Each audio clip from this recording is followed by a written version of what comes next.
Hello everyone, welcome back. इस video में हम जानने वाले हैं दो चर वाले रैखिक समीकरण का हल प्रतिस्थापन विधि द्वारा कैसे निकाला जाता है। यानी प्रतिस्थापन विधि द्वारा दो चर वाले रैखिक समीकरण के एक युग्म का हल निकालना। ठीक, तो शुरू करते हैं आज का वीडियो। तो एक उदाहरण के थ्रू हम इस विधि को समझने की कोशिश करते हैं। ठीक ना, मान लेते हैं कि मेरे पास दो समीकरण हैं। पहला समीकरण है 7x - 2y और बराबर में है 8। ठीक ना, इसे हम बोलेंगे समीकरण एक। इसे क्या बोलेंगे? समीकरण एक बोलेंगे। ठीक, और दूसरा समीकरण है 3x + 4y बराबर में 18, है ना, इसे कहेंगे समीकरण 2। ठीक, तो इस प्रकार से हमारे पास दो रैखिक समीकरण हैं। पहला है 7x - 2y बराबर 8 और दूसरा है 3x + 4y बराबर में 18। ठीक ना, तो ये है दो चर वाले दो रैखिक समीकरण, यानी एक जोड़ा समीकरण जिसका प्रतिस्थापन विधि द्वारा हम हल निकालना सीखेंगे ना। यहाँ एक बात का ध्यान रखें कि कभी भी हमारे पास जो समीकरण होते हैं ना, उसमें दो चीज़ों का ध्यान रखना चाहिए कि यहाँ दो चर होंगे। क्या होंगे? दो चर। और दूसरी बात हमें यह ध्यान में रखना चाहिए कि एक समीकरण के दो पक्ष होते हैं। क्या? दो पक्ष होते हैं। देखिए, एक समीकरण है, इसमें बराबर के दो पक्ष हैं, एक बायां पक्ष और दूसरा दाहिना पक्ष। ठीक, इसमें भी बराबर के दो पक्ष हैं, एक बायां पक्ष और दूसरा दाहिना पक्ष। इस बात को हमेशा याद रखें। ठीक ना, तो प्रतिस्थापन विधि में क्या करना पड़ता है ना, अब हम समझने की कोशिश करेंगे। ठीक ना, तो प्रतिस्थापन विधि में हमें क्या करना है कि हमारे पास दो समीकरण है। ठीक ना, दो समीकरण और दोनों समीकरण में दो चर होते हैं, दो चर। ठीक ना, तो पहले हमें क्या करना है कि कोई एक समीकरण लेना है। ठीक ना, कोई भी पहला या दूसरा में से कोई भी एक समीकरण लेना है और उस समीकरण में एक समीकरण को पकड़ना है और उस समीकरण के एक चर को अन्य दूसरे चर के पदों में व्यक्त करना है। इसे हम लिख करके इस प्रकार से समझ सकते हैं। तो आपके पास दो समीकरण है, आप दोनों में से किसी भी समीकरण को पहले पकड़ लो। ठीक ना, तो मेरे हिसाब से मैं सोचता हूँ कि पहले समीकरण पर काम करूँ। ठीक, तो यहाँ लिखेंगे समीकरण एक से। तो समीकरण एक से हम अपना काम शुरू करते हैं। ठीक ना, तो समीकरण एक क्या है? 7x है, माइनस में 2y है और बराबर में 8 है। ठीक ना, इसमें दो चर है, x और दूसरा है y। ठीक ना, हमें क्या करना है कि एक चर को दूसरे चर के पदों में व्यक्त करना है ना। ये किताब में लिखा हुआ रहता है ऐसे, लेकिन मेरी बात सुनो कि हमें क्या करना है कि एक चर को बराबर करना है ना। यानी हमारे पास दो पक्ष है बराबर के, दायां और दाहिना। ठीक ना, तो हमें क्या करना है कि एक पक्ष में एक चर को छोड़ देना है और दूसरे पक्ष में बाकी सभी पदों को लिख देना है। ठीक ना, यानी तो एक चर को एक पक्ष में रखेंगे, है ना, अकेला, और दूसरे पक्ष में बाकी सारे पद को लिखेंगे, सारे पद को। सिर्फ एक चर को एक पक्ष में छोड़ देना है, बाकी दूसरे पक्ष में सारे पद को लिख देना है। कैसे लिखना है देखो, अब हम चाहते हैं कि x को बाएं पक्ष में छोड़ दें। ठीक ना, और बाकी सबको दाहिने पक्ष में लिख दें। तो सबसे पहले लिखेंगे बराबर, और बराबर के बाएं पक्ष में हम क्या चाहते हैं? x को छोड़ना, क्योंकि यहाँ 7 के साथ गुणज में है x, तो पहले लिखना ही पड़ेगा 7x। ठीक ना, और बराबर में 8 था तो 8 को रखना ही है। ठीक, लेकिन यहाँ पर पहले क्या था कि बराबर के बाएं पक्ष में -2y था, लेकिन अब हम चाहते हैं कि बाएं पक्ष में 2y -2y न रहे, है ना, तो इसमें नहीं लिखेंगे, तो लिखेंगे कहाँ? दाएं पक्ष में, दाएं पक्ष में लिखेंगे। ठीक ना, तो पहले बाएं पक्ष में था -2y, अब उसी चीज़ को हम कहाँ लिख दिए? दाएं पक्ष में। और जब भी कोई चीज़, कोई टर्म दाएं पक्ष से बाएं पक्ष में जाता है या बाएं पक्ष से दाएं पक्ष में जाता है तो हमेशा उसका चिन्ह चेंज हो जाता है, इसीलिए यहाँ प्लस था अब माइनस हो गया। ठीक ना, तो अभी भी x बराबर नहीं हुआ, अभी x के साथ में क्या है? 7 है। x के साथ में कोई भी x बराबर करने का मतलब है कि एक पक्ष में सिर्फ x रहना चाहिए। ठीक ना, एक पक्ष में सिर्फ x रहना चाहिए। तो यहाँ पर 7 भी तो है, अब इस 7 को भी हटाना पड़ेगा। ठीक ना, अब चूंकि 7 इस x के साथ गुना में है ना, यानी 7 का गुणज है, इसीलिए हम इसे 7 को 7 से भाग दे करके हटाएंगे। ठीक, तो 7 से 7 में भाग, यानी बाएं पक्ष में 7 से भाग देंगे तो यही काम दाएं पक्ष में भी करना पड़ेगा, दोनों पक्ष में एक साथ काम होगा। इससे होगा क्या? ये 7 और ये 7 खत्म हो जाएगा। ठीक ना, बराबर का बराबर, तो इधर 7 से 7 कैंसिल हो जाएगा, तो बचेगा क्या? सिर्फ x, और इधर क्या बचेगा? 8 + 2y और बटे में 7। ठीक ना, समझ में आया? तो इसी को कहते हैं x बराबर करना, इसी को कहते हैं x बराबर करना। ठीक ना, आप y बराबर भी कर सकते हो, कोई दिक्कत नहीं है, आपकी मर्जी, लेकिन मैंने यहाँ पर x बराबर किया, समझे? इसी को कहते हैं x को y के पदों में लिखना, और हम अपनी भाषा में कहेंगे x बराबर करना। ठीक ना, तो पहले स्टेप में क्या करना है? एक चर बराबर कर लेना है। ठीक, पहले स्टेप में क्या करना है कि एक चर को बराबर कर लेना है। फिर दूसरे स्टेप में हम चलते हैं। तो दूसरे स्टेप में हमें करना क्या है कि जो x का वैल्यू हमें बराबर में मिला है, यानी x बराबर में जितना भी वैल्यू मिला है, जितना भी चीज़ मिला है, कितना मिला है, इतना चीज़ मिला है 8 + 2y बटे में 7, ये पूरा का पूरा हमें x के बराबर में मिला है, ठीक ना। अब हम क्या करेंगे कि दूसरे समीकरण में, पहले में नहीं, क्योंकि ये मामला जो हम लिए हैं कहाँ से लिए, पहले समीकरण से, इसलिए अब पहले समीकरण का प्रयोग नहीं करना है, अब दूसरे समीकरण का प्रयोग करना है। और जहाँ भी x दिख रहा है दूसरे समीकरण में, उस x के जगह पर इस x के बराबर में जो वैल्यू मिला है हमें उसे वहाँ प्रतिस्थापित करना है, समझे, यानी स्थापित कर देना है, रख देना है। इसी को कहते हैं प्रतिस्थापन करना, और इसीलिए इस विधि का नाम है प्रतिस्थापन विधि, ठीक ना। तो अब हम किससे काम करेंगे, अब हम दूसरे स्टेप में समीकरण 2 का प्रयोग करेंगे, ठीक ना। तो यहाँ लिखेंगे समीकरण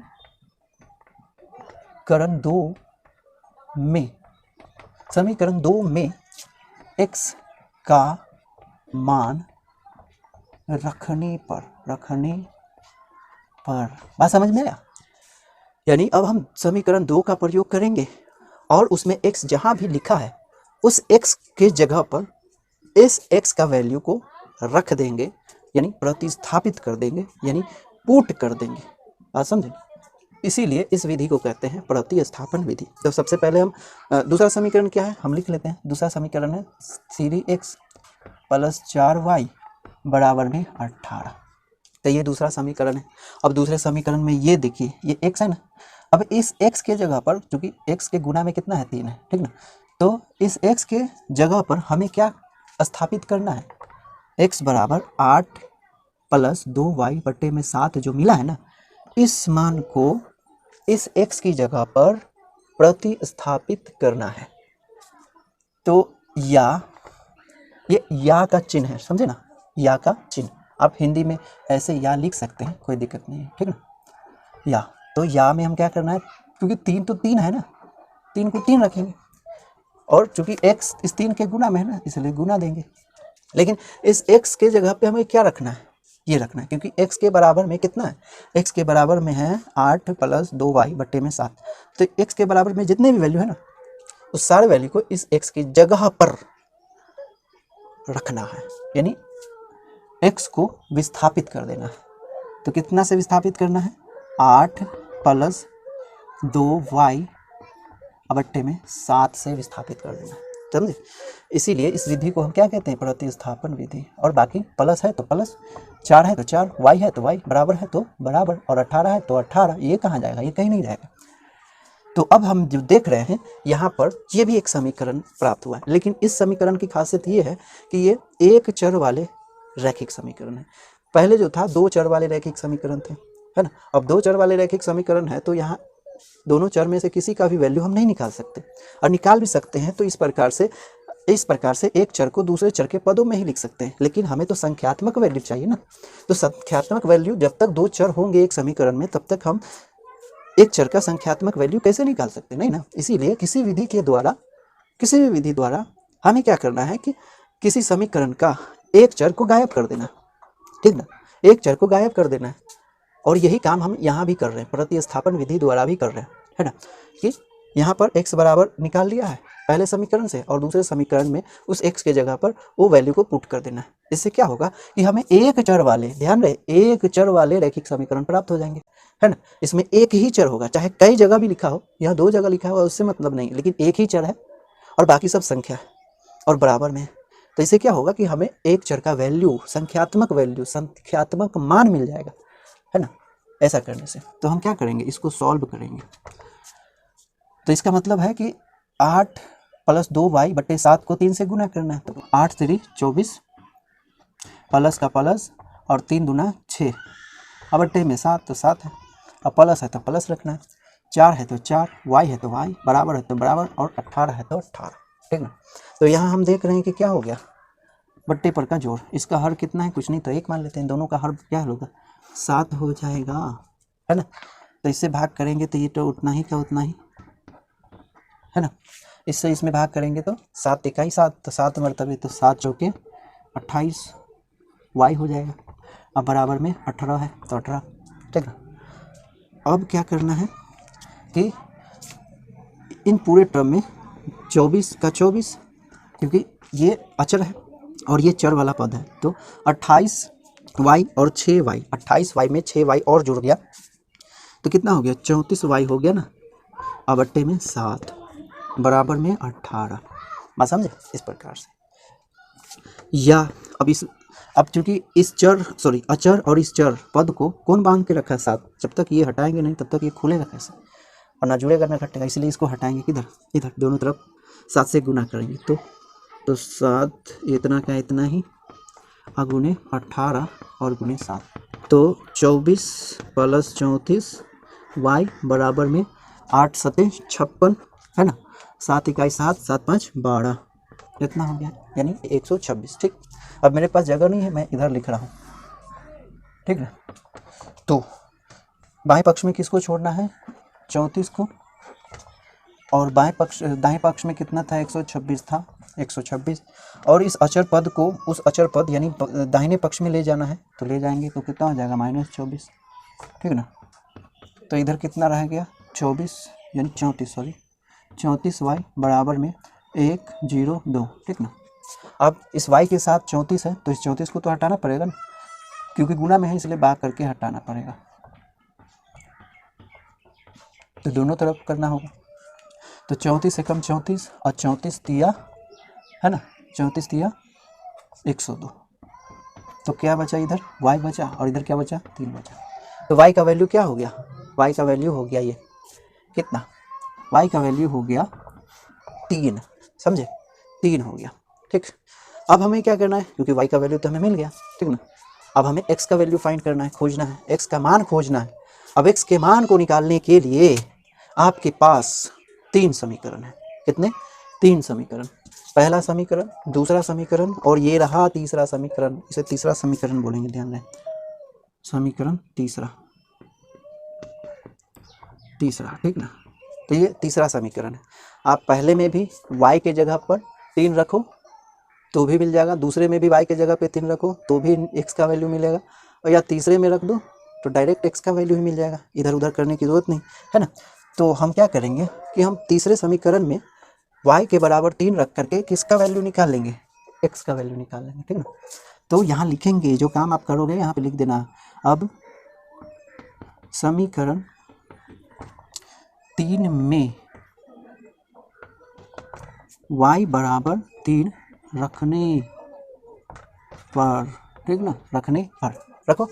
तो तीसरा समीकरण पहले लिख दो, लो क्या है, x बराबर 8 प्लस 2y और बट्टे में 7 बराबर 8 का 8, 2 का 2, और y के जगह पे कितना को रखना है, 3 को। देखो y और 2 के बीच क्या है, गुना है, इसीलिए 3 और 2 के बीच भी क्या होगा, गुना, और कुल मिला के कितना हो जाएगा बताइए, बट्टे 7 में हो जाएगा, ठीक ना, बराबर इसके बराबर, ठीक ना, इसके बराबर क्या होगा, 8 का 8, 6 का 6, बट्टे का बट्टे 7, ठीक।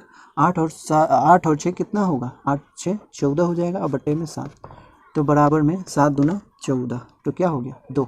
तो यहाँ x के बराबर में कितना निकला, ये 2 आया है ना, या x बराबर कितना आया, 2, ठीक, समझ में आया।